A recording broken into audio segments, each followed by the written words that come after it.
नमस्कार दोस्तों मैं अभिषेक यादव। दोस्तों, अतीक की आतंक की कहानी शुरू होती है 80 के दशक से।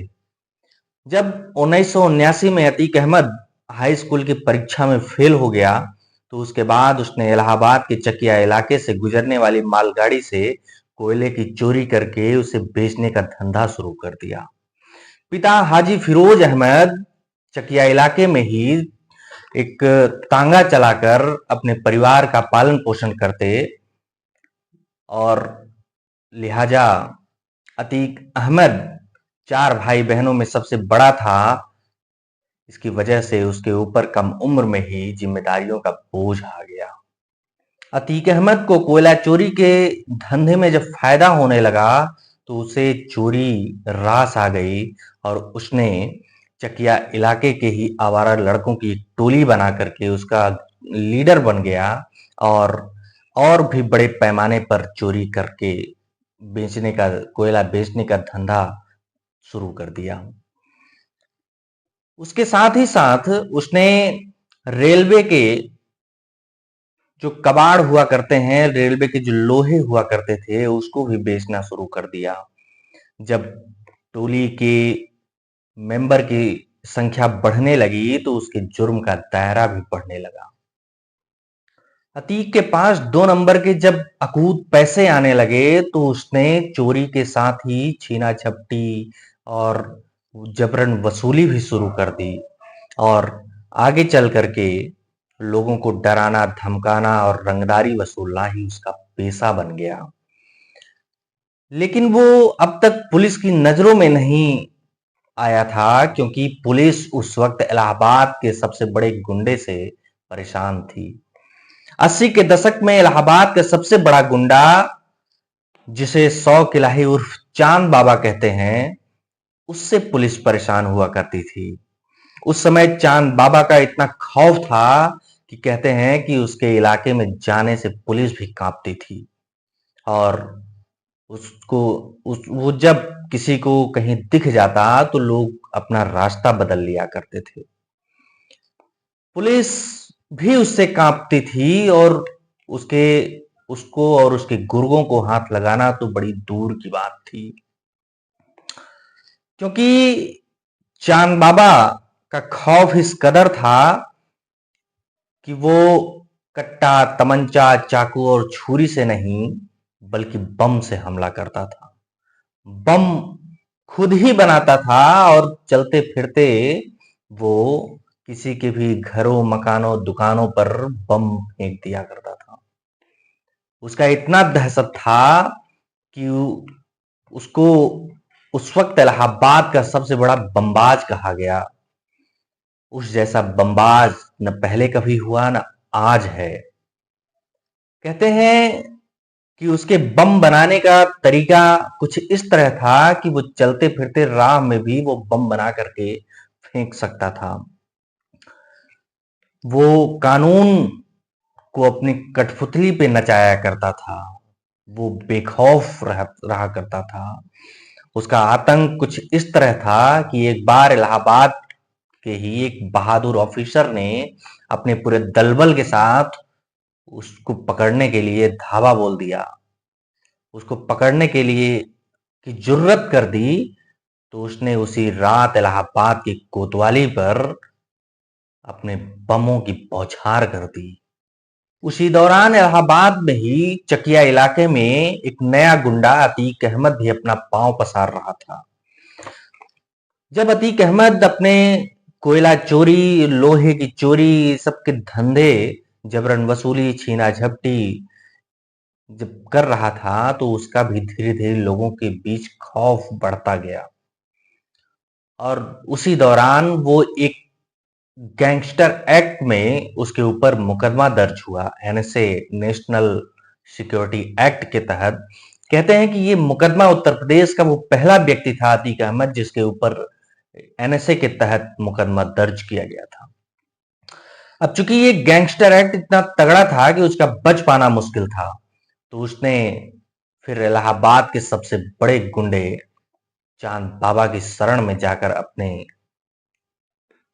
जान की भीख मांगी और उससे खुद को बचाने की गुहार लगाई, तब चांद बाबा ने, कहते हैं कि तब चांद बाबा उसे बच्चा समझ करके उसकी मदद किया और उसी रात अतीक जेल से छूट करके बाहर आ गया और तभी से अतीक चांद बाबा के लिए काम करने लगा।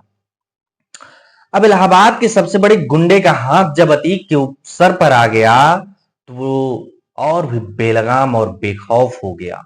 अब उसे पुलिस का भी डर नहीं था, बाकी तो बहुत दूर की बात थी। अब तक चांद बाबा के आतंक से परेशान पुलिस अतीक को सह देने लगी, क्योंकि पुलिस वालों को ये लगता कि अतीक अगर पावरफुल हो जाएगा तो वो चांद बाबा की गैंग के सफाया करने का जो काम है वो और भी आसान हो जाएगा, क्योंकि ये दोनों ही गैंग आपस में लड़ते भिड़ते रहेंगे। इस वजह से भी उस गैंग के बहुत सारे जो गुर्गे हैं वो आपस में ही मार दिए जाएंगे।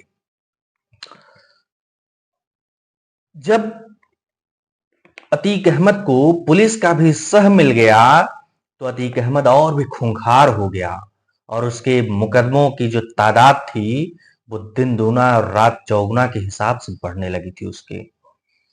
देखते ही देखते वो दिन भी आ गया जब पुलिस को ये लगने लगा कि अतीक का जो चकिया गैंग है वो चांद बाबा से भी खतरनाक हो गया।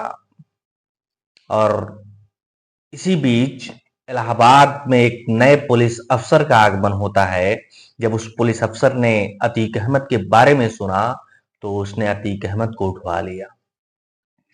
उस वक्त 1986 का वो दौर, जब प्रदेश और देश में कांग्रेस की सरकार हुआ करती थी, और तब कहते हैं कि इलाहाबाद के ही एक सांसद ने अतीक को बचाने की पैरवी दिल्ली फोन करके की। तब दिल्ली से लखनऊ और लखनऊ से इलाहाबाद फोन आया और अतीक अहमद उसी रात जेल से बाहर आ गया। जब अतीक अहमद के ऊपर इलाहाबाद के सांसद का हाथ आ गया तो अतीक अहमद और भी बेखौफ होकर के अपने इस जुर्म की राह पर चलता रहा और और उसके गुनाहों पर राजनीति की जो सफेद चादर पड़ चुकी थी, इस वजह से उसे और भी कोई फिक्र नहीं थी। ये सब होते होते साल आता है 1998, जब यूपी में विधानसभा के चुनाव होने थे। तो इलाहाबाद का जो सबसे बड़ा गुंडा था चांद बाबा, वो अब तक इलाहाबाद के नगर निगम के चुनाव लड़ा करता था, पार्षद वगैरह बना करता था, लेकिन इस बार 1989 के चुनाव में उसने विधायक बनने का ख्वाब देखा। लेकिन तभी एक दिन अतीक अहमद उसके पास गया और उसने भी विधायक बनने के अपने सपने को चांद बाबा के इजाजत मांगी। कहते हैं कि तब चांद बाबा ने अपने चेले को बुरी तरह झिड़कते हुए उसे धमकी दिया कि खबरदार जो तुमने मेरी थाली में हाथ डाला। और अतीक तो ठहरा, अतीक वो भी कहां पीछे हटने वाला था। उसके बाद से ही अतीक अहमद और चांद बाबा के बीच की दूरियां बढ़ी और दोनों एक दूसरे की जान के दुश्मन हो गए। चुनाव के दौरान दोनों ही इलाहाबाद की शहर पश्चिमी विधानसभा सीट से चुनावी मैदान में कूद पड़े और चुनाव के दौरान दोनों ही गैंग में कई बार गैंग वॉर हुए। लेकिन जब चुनाव बीत गया तो उसके कुछ ही दिनों बाद अतीक अहमद ने अब ये समझ लिया कि चांद बाबा अब उसकी राह का रोड़ा बन रहा है, लिहाजा उसने चांद बाबा को ही ठिकाने लगवा दिया।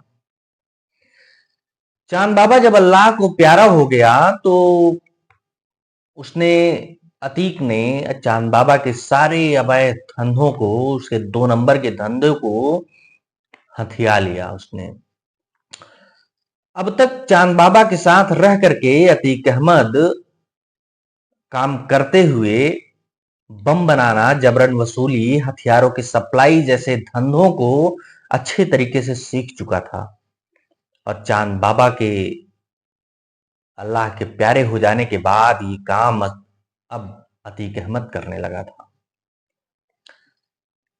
जब चुनाव का रिजल्ट आया तो अतीक अहमद भारी मतों से चुनाव जीत करके माननीय विधायक बन गया, क्योंकि अतीक के पास उस वक्त धनबल बाहुबल के साथ ही चांद बाबा के सताए हुए लोगों का भी बल था। खादी का चोला पहनते ही खाकी भी उसके साथ आ गई और इसके बाद अतीक अहमद के आतंक का वो दौर शुरू हुआ जिसमें उसे चुनौती देने वाला कोई नहीं बचा। अब रेलवे से लेकर कोयला, कोयले से लेकर के तमाम सरकारी ठेके, इलाहाबाद का अब ऐसा कोई भी विभाग नहीं था जहां अतीक की मर्जी के बिना कोई फैसला दिया जा सके। सरकारी ठेकों के साथ साथ शहर की जमीन भी अब अतीक अहमद के नाम की तरफ धीरे धीरे खिसकने लगी थी। सत्ता ने ऐसी ताकत बख्शी कि जो भी मुंह खोलता उसे डरा धमका कर चुप करा दिया जाता था। माननीय विधायक बनने के बाद अतीक अहमद के अवैध धंधों और उसके अपराध गाथा को अब मजबूत राजनीतिक संरक्षण मिल चुका था। उसके बाद उसके क्राइम का ग्राफ दिनों दिन बढ़ता ही गया। इलाहाबाद का शहर पश्चिमी विधानसभा में उसका इतना दबदबा हो गया कि कोई भी राजनीतिक पार्टी उसके अगेंस्ट में कैंडिडेट खड़ा करने के लिए 10 बार सोचा करती थी। और उसी सीट से अतीक अहमद लगातार 5 बार माननीय विधायक बनकर के उत्तर प्रदेश की विधानसभा में, सदन में शहर पश्चिमी का नेतृत्व किया। तो दोस्तों, ये रही अतीक के उभार की कहानी जो हमने आपको बताई। हम अपने अगले नेक्स्ट वीडियो में अतीक के उस आतंक की भी कहानी बताएंगे जिससे त्रस्त होकर के प्रदेश ही नहीं पूरा देश उससे घबराया करता था और जिसका कि उसी तरह से उसका अंजाम भी हुआ।